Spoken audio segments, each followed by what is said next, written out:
মাননীয় শিক্ষামন্ত্রী সব জায়গায় গিয়ে বলে নকল আর চলবে না।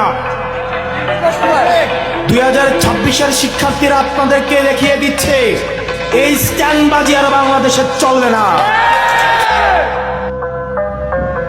হাঁটু সমান পানিতে, বুক সমান পানিতে 2026 সালের এইচএসসি পরীক্ষার্থীদের আপনি ডুবিয়ে ডুবিয়ে আপনি পরীক্ষা দিতে বাধ্য করেছেন।